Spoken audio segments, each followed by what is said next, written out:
Hey guys, so Hoshana Rabbah came and went, and yesterday I spoke about the idea that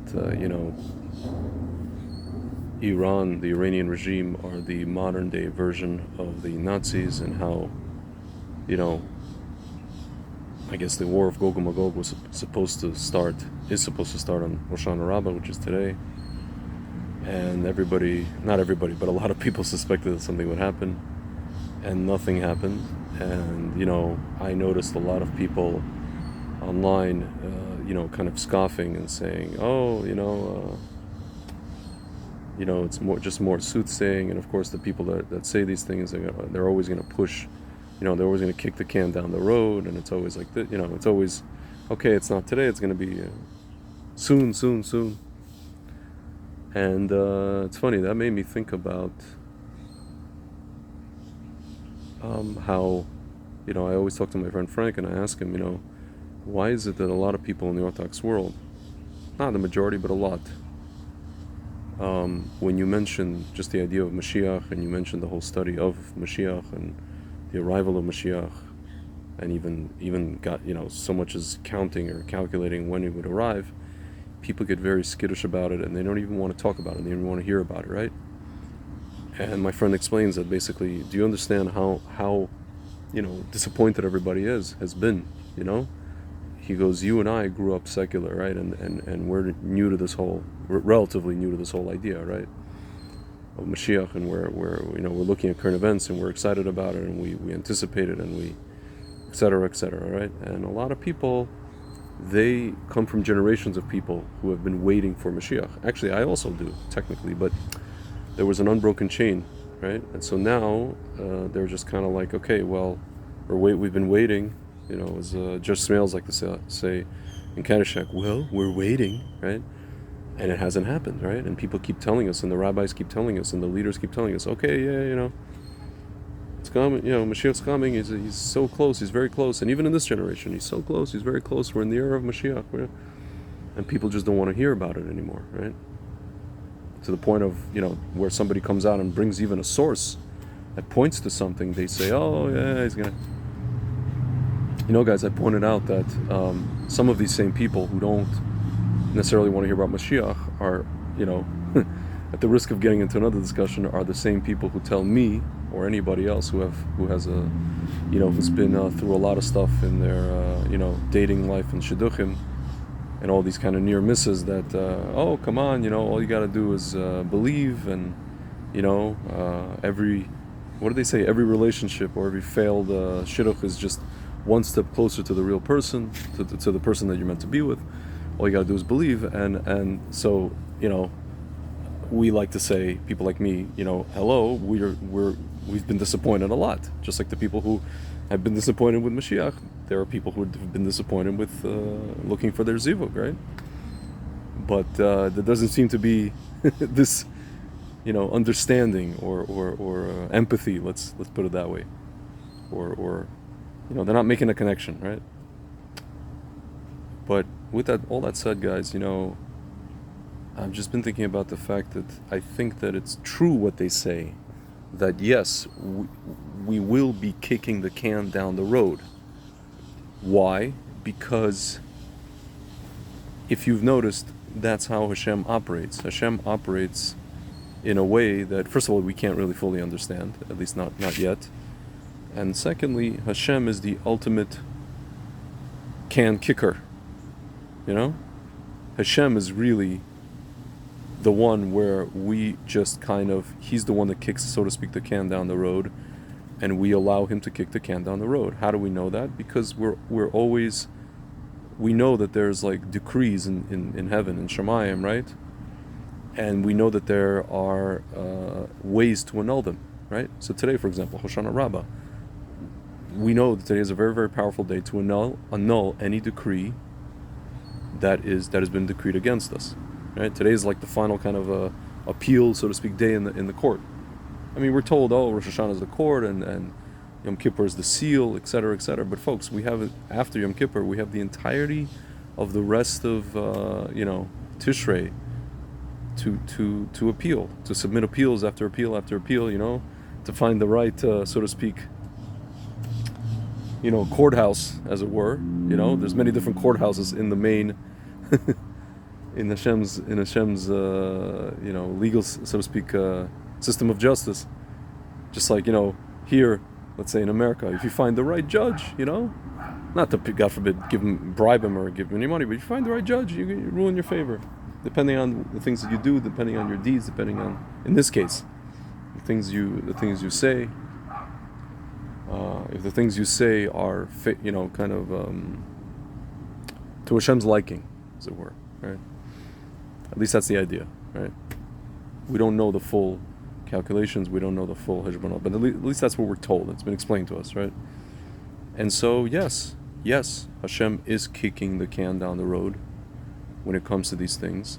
And if it's not going to be on Hoshana Rabbah, it might be on Simchat Torah itself, and it's not going to be on Simchat Torah if you're in Galut, if you're in Chutz La'aretz, like the diaspora, it might be on Shmini Atzeret, and if it's not going to be on either Shmini Atzeret or Simchat Torah, it might be on Shabbat, Bereshit, right? Or it might be after, or it might be whenever, or it might be whenever Hashem wants. It might be in Heshvan when the temple is supposed to be inaugurated, or it might be in what is it called, in Kislev, when Hanukkah starts, when you see miracles, right? Or it might be in Tevet when we have all the Hanukkah candles, or it might be even after the Hanukkah, right? We just, there's always there's always an idea, there's always something that connects in every month to Moshiach. And yeah, the people say, oh, you can always find something. Yes, folks, you can always find something. And it's a good thing that you can always find something, and then Hashem is constantly giving us something to find and to connect to, and to hope for the arrival of Mashiach, because that's we're commanded to, guys. We have no choice. We're commanded to.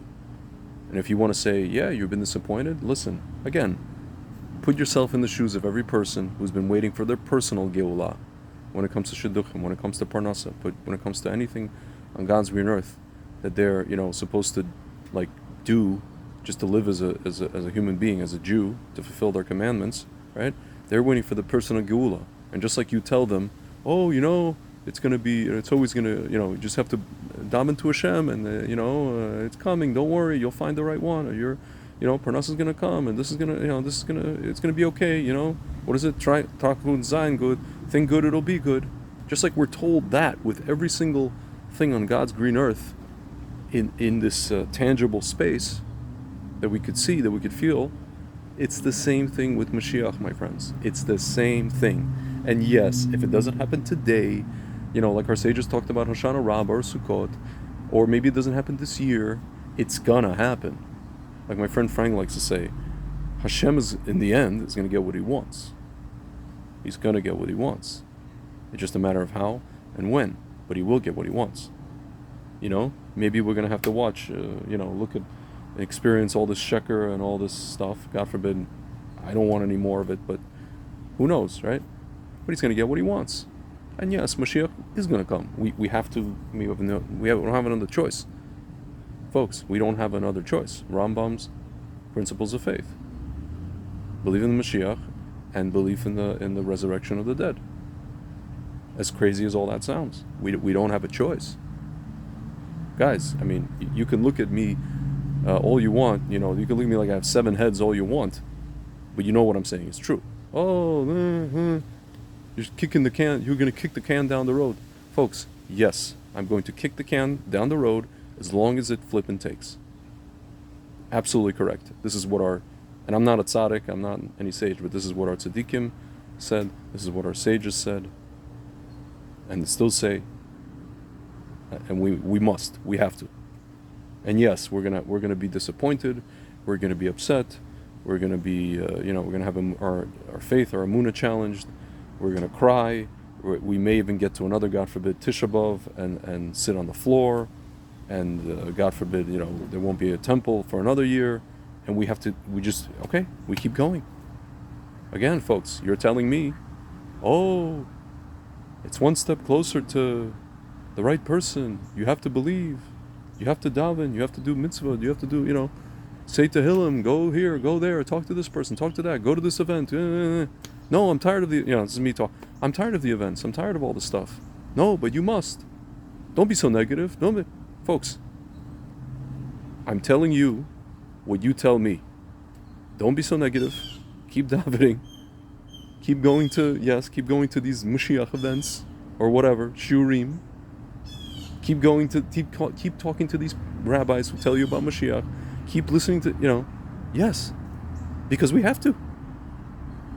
You don't have any other choice. Hashem didn't give, this is not, folks, this is not optional.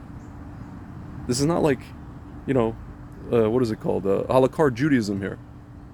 If you're an Orthodox Jew, well, just do mitzvahs. Don't worry about Mashiach. Just do mitzvahs and be a good person. Folks, no, worry about it. Worry about Mashiach very much. Worry a lot. Worry about it more, maybe than anything else. Worry about it more than dare I say, shidduchim and parnasa. Yes. Anyway, guys, I think I beat the dead horse here, and maybe it'll resurrect. And I think you get the point. And anyway, I just wanted to say that. And B'ezrat Hashem, he should come on Simchat Torah, or actually Mashiach cannot come on Shabbos. Cannot arrive on Shabbos. That's a halakha, I believe. But B'ezrat Hashem on Simchat Torah, on Shemini Atzeret, on Motzei Shabbat, on Sunday, immediately, God willing, and God forbid if not, we keep going, guys. There was I always think about, there was like this video of the 1992 USA basketball team, the one that the dream team that played in Barcelona. And they were showing the training, and there was the 5-on-5. They broke up into teams, so there was Magic Johnson's team and there was Michael Jordan's team. They had they picked their own guys. One Jordan I think had Chris Mullin, a couple other guys, and then Magic had his own guys. And Jordan they were killing them, right? And then Magic Johnson was like, "Come on, guys, don't worry about it. We go from here. It's all good. We go from here. We continue, guys. Just because you get dunked on doesn't mean you don't continue. Okay, you got dunked on. There's always the next possession. There's always the next opportunity to score. That's it. We go from here. All right, guys. Chag Sameach, and good Yontif, good Shabbos. Talk to you soon.